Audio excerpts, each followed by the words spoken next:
자, 상평형이 뭔지 알면 동적평형이 뭔지는 이제 이해하기가 쉬운데, 자, 아씨, 어지러워.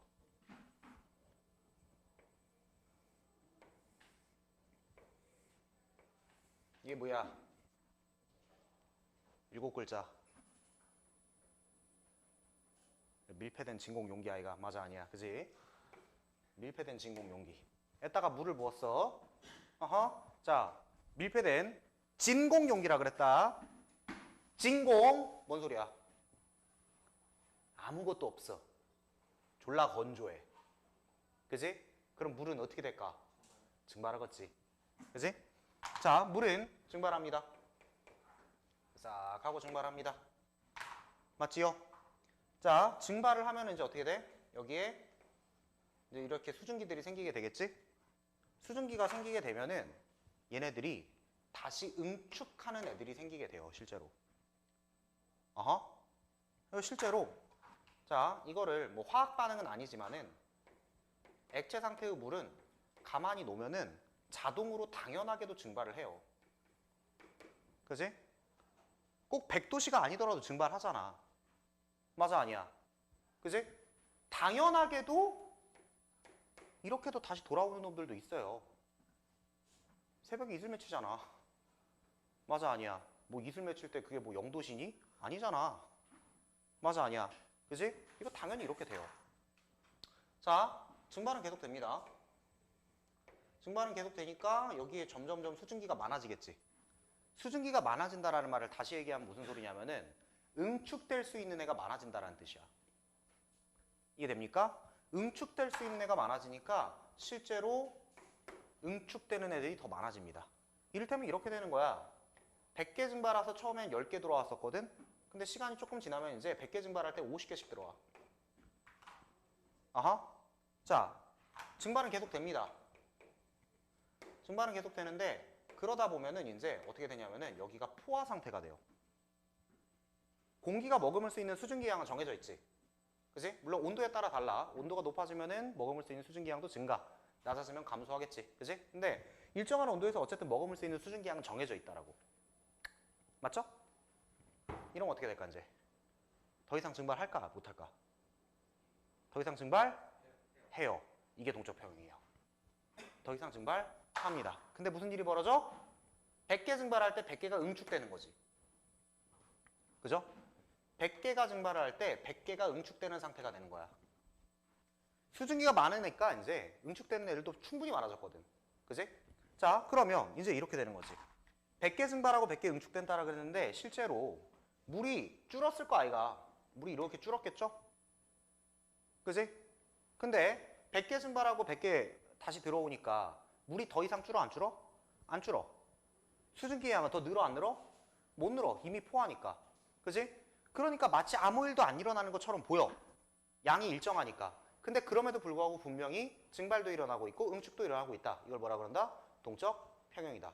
라고 얘기를 한다는 겁니다. 알겠습니까? 이해됐습니까? 네. 자, 그래서 동적 평형 조건을 한번 생각을 해보자. 자, 일단 당연히 동적 평형은 동적 평형이라는 말이 나오기 위해서는 일단은 당연히 가역 반응이어야 돼. 가역이 아니면 동적 평형이라는 말이 나올 수가 없어요. 왜? 정반응, 역반응이 무조건 둘 다 일어나야 되잖아. 그지? 정반응 양이랑 역반응 양이랑 똑같을 때가 지금 평형이라며. 맞아, 아니야? 그지? 그러면서 두 번째 조건 이겁니다. 반응물과 생성물이 공존해야 돼요. 반응물과 생성물이 공존하면서 가역 반응이어야 합니다. 이해됩니까? 네. 그 다음 자, 이거 기준으로 하면은 증발 속도랑 응축 속도가 똑같아야겠죠? 그치? 증발 속도랑 응축 속도가 똑같아지려면은 여기가 포화 수증기 양에 도달을 해야 돼요. 그치? 이 조건들을 만족시키면은 뭐다? 동적 평형에 다다를 수 있다. 라고 생각을 해주시면 됩니다. 오케이? 자, 이거를 이제 동적 평형 중에서도 뭐라 그러냐? 상평형이라고 하는데 동적 평형 중에서도 상평형이다 라고 하는데 여기서 상이라는 말 자체가 물질의 상태, 고체냐, 액체냐, 기체냐 이걸 의미하는 거예요. 물질의 상태. 오케이? 그러니까 상평형이라는 말을 쓰는 이유는 이겁니다. 지금 두 가지 상태, 즉 액체와 기체 두 가지 상태가 공존을 하고 있잖아. 그치? 그래서 이걸 뭐라 그런다? 상평형이라고 하는 거예요. 오케이? 이론은 이게 다야. 이론 이게 다인데 여기에다가 사실 이거 가지고도 문제는 전부 다 풀 수 있는데 조금 더 여러분들이 문제를 쉽게 풀려면은 딱 그래프 두 개만 알면 돼요. 여기다 이미 그려놨는데 이 그래프 두 개만 알고 이해하시면 여러분들이 역대 수능 기출은 100% 다 풀 수 있어요. 자, 볼게요. 그래프.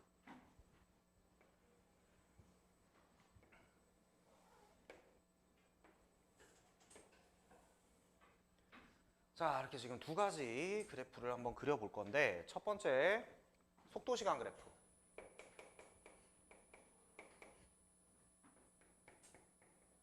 이게 물리에서만 나오는 게 아닙니다. 그죠? 자, 속도 시간 그래프 여기서 지금 우리가 보는 속도는 증발 속도, 응축 속도를 의미를 하는 걸 거야. 맞죠? 자, 일단은 속도 시간 그래프에서 증발 속도를 한번 먼저 보면은 증발 속도는 지금 보시다시피 100개 증발, 100개 증발, 100개 증발 내가 이렇게만 써놨잖아. 그지?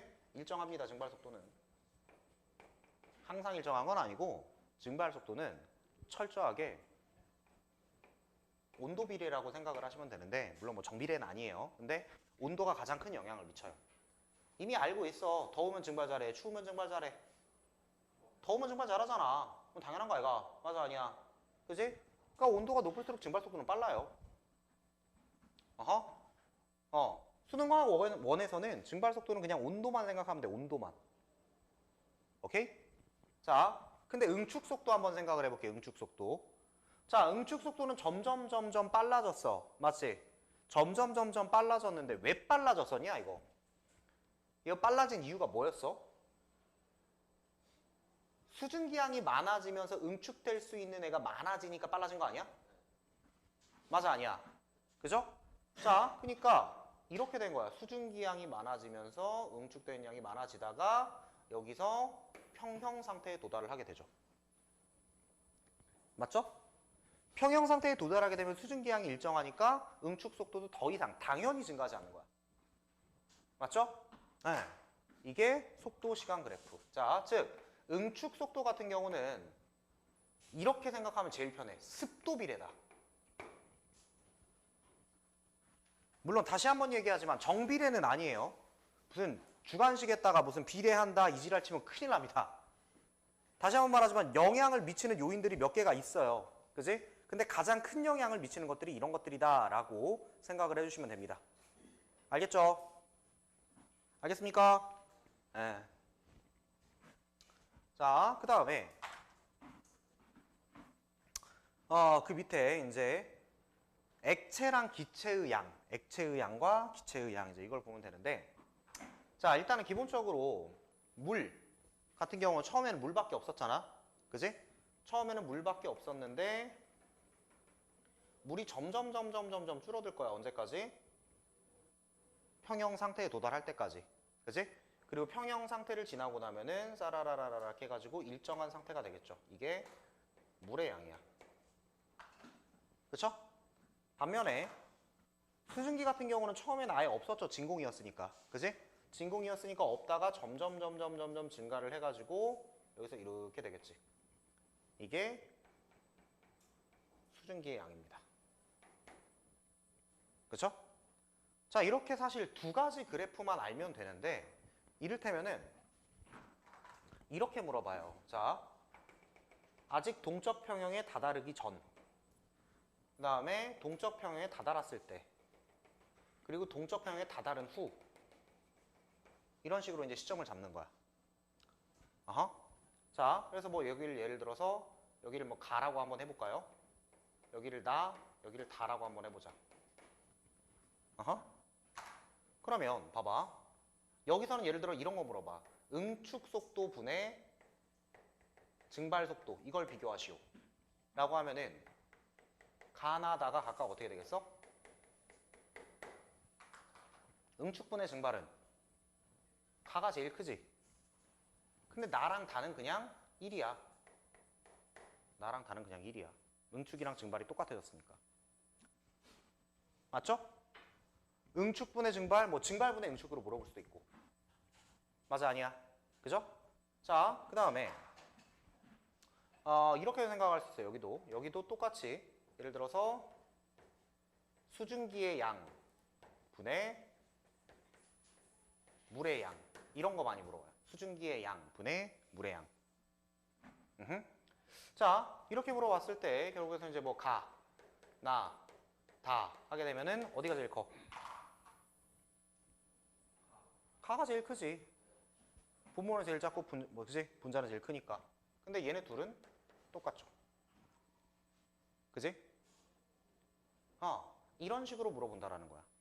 그러니까 니네들이 그래프만 정확하게 알면은 별 문제가 없다라는 겁니다. 알겠습니까?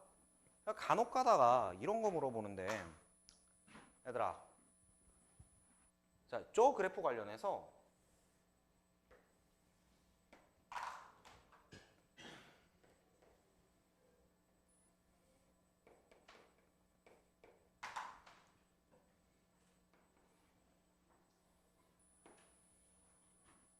이런 거 가능할까?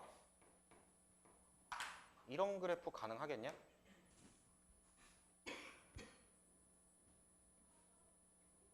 돼? 된다 손. 안 된다 손. 왜 안 돼?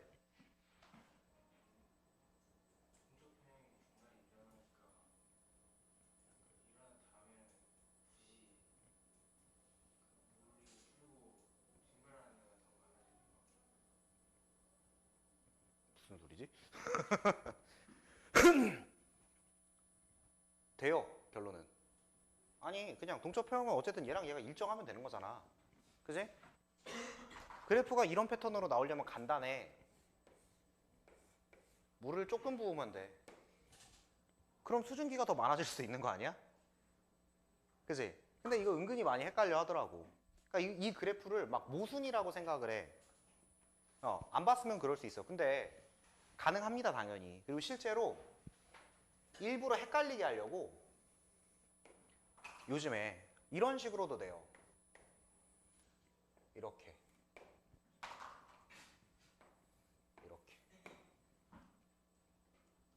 이러면은 H2O 가스분의 H2O 리퀴드가 뭐야? 1이 되잖아. 그지? 그러니까 얘랑 헷갈리게 하려고 이제 이렇게 되는 거야. 얘랑 헷갈리게 하려고. 이해됩니까? 근데 단 이제 이런 식으로 주지. 뭐 예를 들어서 지금 얘를 응축분의 증발로 주잖아.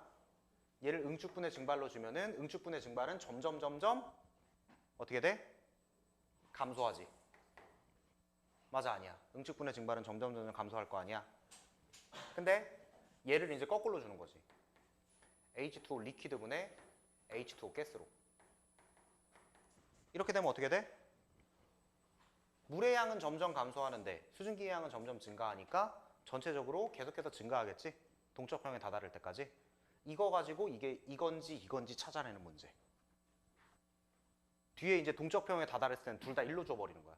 그럼 헷갈리잖아. 그지? 이런 식으로도 요새 출제를 하고 있어요.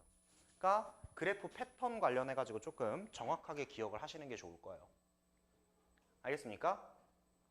이해됐어요?